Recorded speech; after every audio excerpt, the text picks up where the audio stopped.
It was a sentence I never expected to hear. "I'm not your wife anymore. Marry your hand."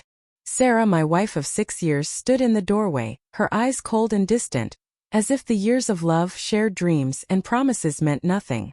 Then she walked away, leaving a trail of disbelief and confusion in her wake. I stood there, frozen, trying to process her words. How could she dismiss our marriage so easily? Our life together, the home we shared, our son.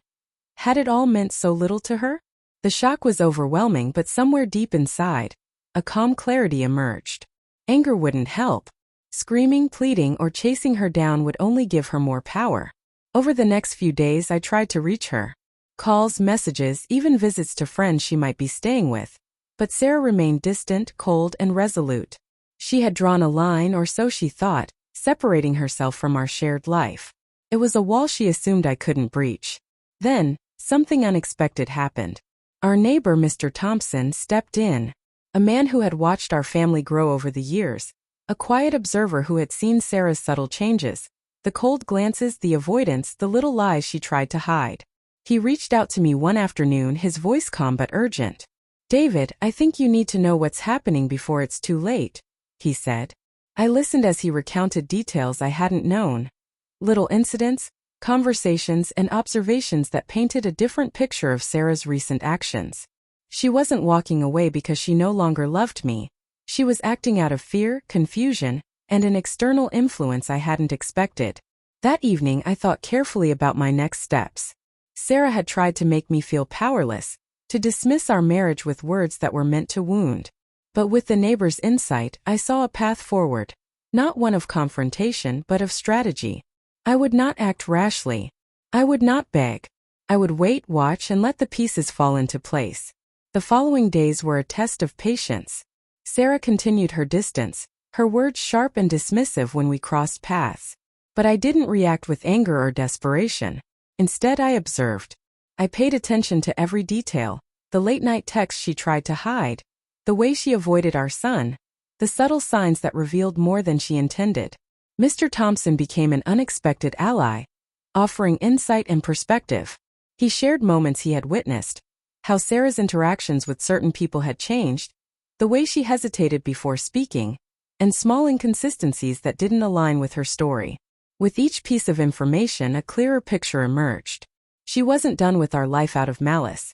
She was being influenced, manipulated by someone close to her, someone she trusted blindly. One evening, I decided to act.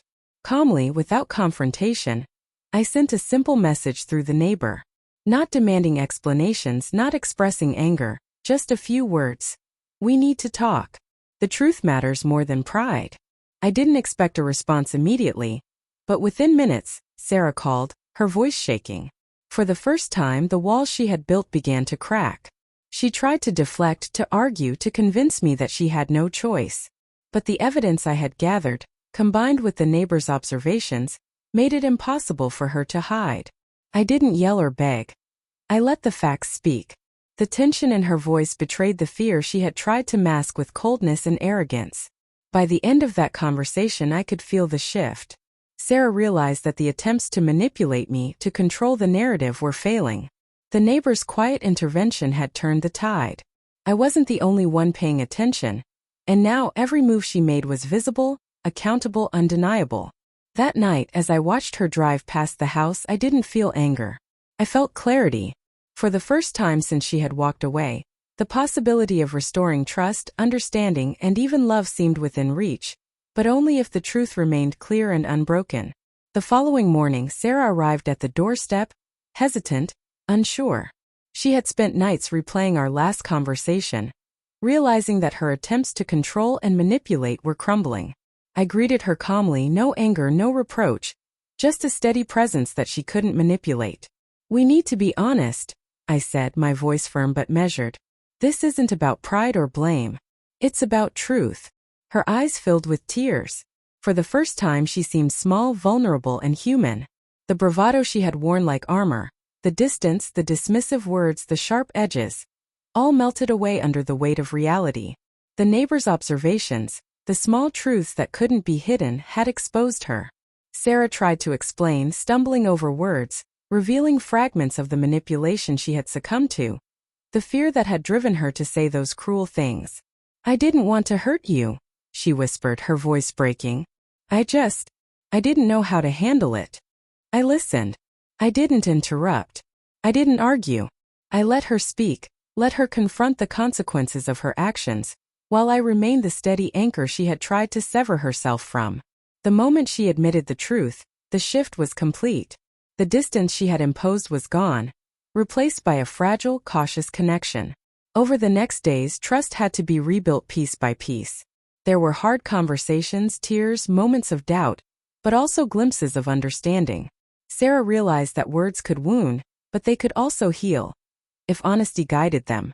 She had tried to dismiss our marriage, to walk away, but reality and accountability had forced her to face the consequences.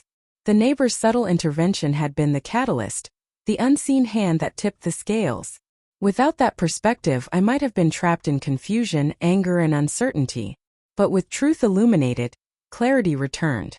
In the end, Sarah and I stood together, not as perfect, not as unbroken, but as partners who had faced deception, distance, and fear and survived. The words she once said, "I'm not your wife anymore, marry your hand," became a lesson, a turning point.